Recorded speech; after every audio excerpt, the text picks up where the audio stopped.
The Ghost Plane Mystery, August 14, 2005. The sky over Athens, Greece, a silent passenger plane circles aimlessly at 10,000 meters. No radio contact, no response from the cockpit. For 2 long hours, air traffic controllers call again and again. Nothing. When Greek fighter jets finally intercept the aircraft, what they see chills them to the bone. Inside the plane, 121 passengers, motionless. And in the cockpit, no pilot in sight. This is the terrifying true story of Helios Flight 522, the ghost plane. Early that morning, Helios Airways Flight 522 took off from Larnaca, Cyprus, bound for Prague with a stop in Athens. On board were 115 passengers and 6 crew members, families heading for holidays, friends returning home, and a highly experienced flight crew. Captain Hans-Jürgen Merten, 59, had over 17,000 flight hours. First Officer Pampos Charalambous had 7,500. Everything about the flight seemed routine until it climbed above 12,000 feet.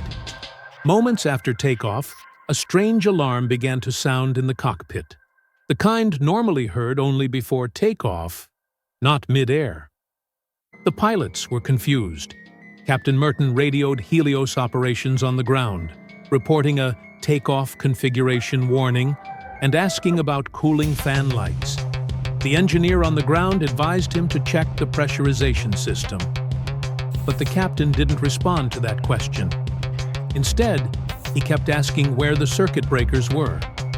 Down in the cabin, oxygen masks suddenly dropped, and within minutes, communication with the plane was lost completely. Flight 522 kept climbing, reaching 34,000 feet, but inside, the oxygen was rapidly depleting. The plane's pressurization system had been left in manual mode by a maintenance engineer the night before, and no one had switched it back to auto. As altitude increased, the cabin lost air pressure. Oxygen levels fell. The pilots, confused by the warning alarm, suffered from hypoxia, a deadly lack of oxygen that clouds judgment and leads to unconsciousness. Within minutes, both pilots lost consciousness. Soon after, every passenger and crew member followed. On autopilot, the Boeing 737 continued toward Athens exactly as programmed. Controllers tried every frequency, every emergency code. Nothing. Nothing. Eventually, it entered Greek airspace unannounced. 2 F-16s were scrambled to intercept it. When the fighter pilots drew alongside, they saw the eerie truth. Through the windows, passengers sat frozen in place, oxygen masks dangling from their faces. The captain's seat, empty. Then, something unexpected happened. A man, wearing a light blue shirt and dark vest, stepped into the cockpit and sat down at the controls.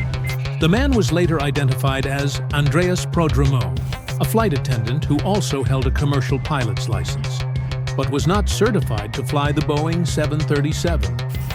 He had stayed conscious by using a portable oxygen cylinder and tried desperately to save the aircraft. He even attempted radio calls, but tragically forgot to press the transmit button. Moments later, the left engine flamed out from lack of fuel, then the right one. At 9:03 a.m., Helios Flight 522 spiraled down and crashed into the hills north of Athens. All 121 souls on board were lost. Investigators later confirmed the pressurization switch had been left in manual mode after maintenance. Neither pilot noticed it during pre-flight checks. By the time alarms sounded, hypoxia had already impaired their ability to think clearly. This disaster forced the aviation world to change. Boeing modified its warning systems, airlines strengthened pilot training, and safety procedures were rewritten so that no flight would ever again become a ghost in the sky. This was the haunting story of Helios Flight 522.